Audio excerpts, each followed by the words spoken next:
Halo semua, gimana kabar kalian?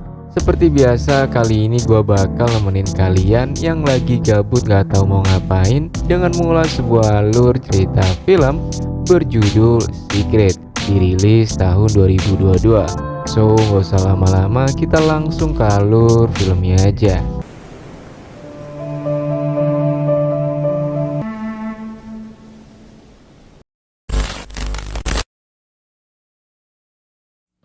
Film dimulai dengan sepasang kekasih bernama Christian dan Jenin. Mereka baru aja sampai di resort pinggir pantai. Kedatangan mereka disambut hangat oleh pengurus resort bernama Pak Rading dan juga Bu Elena. Pasensya na po, hindi ko po alam. Kunin na po natin mga gamit. Kemudian barang-barang mereka diantarkan ke tempat mereka akan tinggal. Diketahui Chris dan Jenin ini belum menikah atau tepatnya masih berpacaran. Chris adalah seorang duda, sedangkan Jenin adalah gadis yang memiliki aset-aset original yang terjaga kemulusannya, coy. Karena status dudanya itulah tak jarang membuat mereka berdua cekcok. Bahkan saat itu mereka berdebat karena Chris masih rutin mengirimi uang pada mantan istrinya yang sekarang udah nikah lagi. Sedangkan sekarang Chris sudah memiliki Jenin yang harus dibahagiakan dan tentu akan menjadi teman hidupnya nanti. Gusto niya, hingi pa siya ng allowance sa'yo? Deal with mine. Okay? Malam itu Pak Rading dan Ibu Elena menyambut seorang pria bernama Leo. Ia adalah keponakan mereka yang baru aja menyelesaikan masa kerjanya di luar negeri. Sudah menjadi kebiasaan Leo setelah merantau di negeri orang, ia selalu pergi ke resort ini sekedar menghibur diri. Sementara itu Jenin tahu ada orang lain yang datang di resort itu. Ia menghampiri dan berkenalan dengan Leo. Di situ Elena memberitahu kalau Leo adalah keponakannya dan akan liburan juga di resort ini. Begitulah malam itu berlalu. Good evening, naistorbo ko yata kayo. Pare-parehas naman tayong bisita dito. Di besok paginya terlihat seorang gadis cantik bernama Velin. Ia adalah pacar Leo yang sudah mendengar kabar kepulangan Leo. Dia pergi ke resort berniat untuk bertemu Leo. Namun di situ Elena menyambutnya dengan tidak baik dan sinis gitu, coy. Dan melalui sebuah kertas ia memberitahu kalau Leo belum pulang. Elena memang membenci dan sangat tak setuju kedekatan Leo dengan Velin. Alasannya adalah ia tahu kalau Velin ini bukanlah wanita baik-baik. Gosip yang beredar jika Velin ini sering main dengan para lelaki di tempat kerjanya. Malam harinya terlihat Jenin yang hasratnya sudah menggebu-gebu sampai ke ubun-ubun ingin segera dikemprut oleh Chris. Tapi apalah daya, baru juga maju mundur 5 kali, singkong milik Chris sudah muntah duluan, coy. Entah apa karena Jenny yang terlalu oke atau singkong Chris yang terlalu lemah. Jenin pun jadi bete gitu, coy. Di sisi lain, Leo yang sudah cukup lama tak bertemu dengan Velin, tentu mereka berdua sangat rindu. Yang akhirnya hal yang mereka tunggu-tunggu pun dirayakan dengan olahraga maju mundur yang sangat indah, sehingga membuat Velin meremelek melayang tinggi ke langit biru. Singkatnya, Leo mengajak Chris dan Jenin untuk jalan-jalan menikmati keindahan daerah sana. Leo paham betul daerahnya karena ia adalah asli penduduk sini. Dan sampailah mereka di pantai berbatu yang begitu indah. Mereka menikmati keindahan sambil mengobrol. Dari obrolan tersebut terungkaplah jika Jenin adalah seorang pekerja asuransi yang sukses. Ia mendapatkan begitu banyak uang dari orang-orang yang sudah bergabung melaluinya. Leo pun memuji Jenin yang masih muda, cantik, dan pintar cari cuan. Beruntung sekali Chris bisa memilikinya, katanya. Di samping itu, Leo dalam pikirannya terus kebayang kecantikan Jenin dan terus memahami bagaimana sikap gadis itu. Ya kali aja bisa dikemprut walaupun cuma dikit-dikit, ya kan?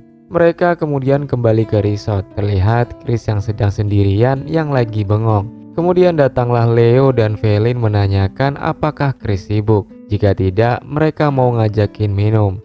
Hindi ka! Salungga ako. Bakyo. Mereka menggelar tenda, menyalakan api unggun, minum-minum dan sambil ngobrol-ngobrol gitu. Di situ Jenin melihat dari kejauhan kelakuan Chris yang sedang oleng bersama mereka. Jenin sebenarnya tidak setuju kalau Chris suka minum-minum, tapi Chris terlihat seperti mengabaikannya. Di sini kita bisa melihat kalau hubungan pasangan ini memang sedang tidak baik-baik saja. Pagi harinya Jenin berniat mandi tapi tak ada air mengalir dari keran. Lalu ia pergi keluar mencari Rading untuk melaporkannya. Setelah melaporkan, Rading memberitahu jika Leo nanti akan mengecek dan memperbaikinya. Beberapa saat kemudian, Leo datang lengkap dengan perkakasnya.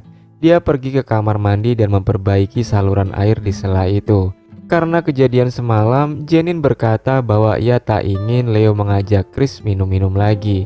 Tapi Leo seakan membantah. Leo berkata kalau minum dan abok-abok bersama adalah sesuatu yang sangat seru, dan Jenin boleh bergabung bersama mereka dan mungkin akan berubah pikiran setelah merasakan keseruannya. Setelah memperbaiki saluran air, Leo, Chris, dan Jenin kembali mengeksplor daerah-daerah indah di sekitar sana. Tapi sepertinya Jenin sedang ngambek dan gak mau ikutan. Jadi hanya Leo dan Chris berdua saat itu. Chris membeberkan semua permasalahan dalam hubungannya. Ia curhat panjang lebar pada Leo. Leo memberikan saran dan nasihat agar hubungan mereka kembali tentram seperti sedia kala.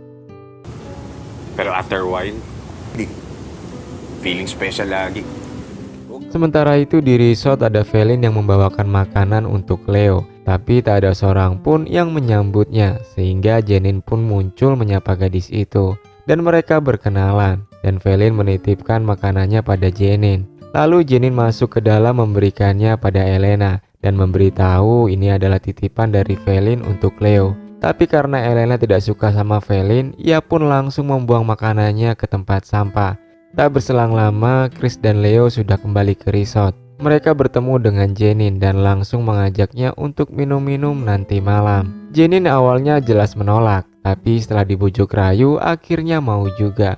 Malamnya terlihat mereka berempat asik ngobrol dan minum hingga oleng. Sampai pada akhirnya Leo dengan Felin sangat mesra. Dan hal itu jelas terlihat di depan mata Jenin. Jenin yang jengkel melihat itu, ia pun memutuskan untuk pergi ke kamar dan bahkan Chris yang melihatnya hanya diam seakan tak memperdulikan Jenin.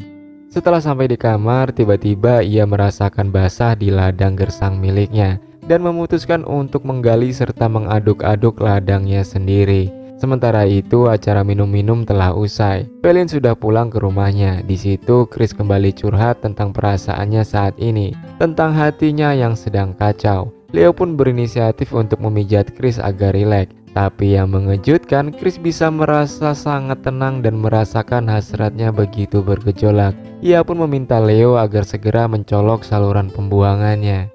Di pagi harinya, Chris dan Jenin sedang sarapan. Chris bilang pada Jenin agar mereka lekas pulang hari ini juga. Kemudian Chris meminta tolong pada Rading untuk memanggil mekanik agar memperbaiki beberapa bagian mobil yang rusak. Tapi sayangnya tak ada mekanik yang siap untuk datang sehingga mau tak mau, Rading dan Chris harus pergi jauh dari resort menuju bengkel. Kini Jenin sendirian, ia menghabiskan waktunya sambil mengurusi pekerjaan. Terlihat Leo dari gelagatnya seperti punya sesuatu rencana yang menghampiri Jenin. Ia pun merayu lalu mengajak si cantik jalan-jalan ke pinggir pantai. Mereka pun pergi ke sana. Di tempat itu mereka mengobrol tentang hubungan Jenin. Dan Jenin curhat mengenai sikap Chris yang seakan tak mempedulikannya. Leo dengan santai meminta Jenin untuk tenang saja. Dan ia punya sesuatu agar Jenin bisa melupakan masalahnya. Ako? Iba naman yung totoong... Kemudian Leo mengajak Jenin ke penginapannya dan dia bilang kalau senam maju mundur bisa membuat Jenin menjadi lebih tenang. Jenin terlihat bete mendengar itu dan menganggap kalau Leo itu sok tahu. Tapi Leo seakan meyakinkan Jenin kalau itu bukanlah paksaan. Dan di saat itulah Jenin melepaskan seluruh hasratnya dan mempersembahkan keindahan aset-asetnya pada Leo. Di malam harinya terlihat Chris baru saja pulang dari bengkel. Jenin dengan santainya dan terkesan cuek memberitahu jika siang tadi ia memberikan ladang basahnya untuk dicangkul oleh Leo. Chris merespon dengan dingin seakan tak peduli sama sekali. Ia malah memberitahu kalau besok kita akan pulang dan juga memberitahu kabar itu pada Rading dan Elena. Kemudian mereka packing-packing merapikan barang-barang agar besok pagi tinggal berangkat aja. Tetapi di balik wajah cuek, dingin, dan masa bodohnya, ternyata Chris telah merencanakan sesuatu. Di tengah malam, ia pergi ke kamar Leo dan membicarakan kejadian siang tadi. Leo berkata, aku melakukan itu tanpa adanya paksaan, dan itu murni keinginan Jenin, persis ketika aku menggali saluran pembuangan milikmu yang tanpa paksaan, katanya. Lalu Chris terdiam berpikir sejenak. Kemudian ia mengambil botol minuman dan menggetok Leo hingga lemas, dan memecahkan botol itu lalu mengobrak-abrik saluran pembuangan Leo hingga pria itu innalillahi. Di besok paginya, Chris dan Jenin langsung berpamitan untuk pulang. Di samping itu, Rading dan Elena dibuat bertanya-tanya kemanakah Leo yang biasanya setiap pagi selalu datang untuk sarapan. Kemudian mereka memutuskan untuk ke kamar Leo, yang akhirnya mereka terkejut melihat Leo terkapar tak bernyawa. Dan pada akhirnya film ini pun mamat. Oke, sampai sini aja alur cerita film kali ini. Semoga kalian terhibur. Jangan lupa untuk like, komen, dan subscribe. Tekan tombol loncengnya juga supaya kalian gak ketinggalan video-video terbaru selanjutnya. Gua Livian sebagai narator pamit undur diri. See you on the next video and bye-bye.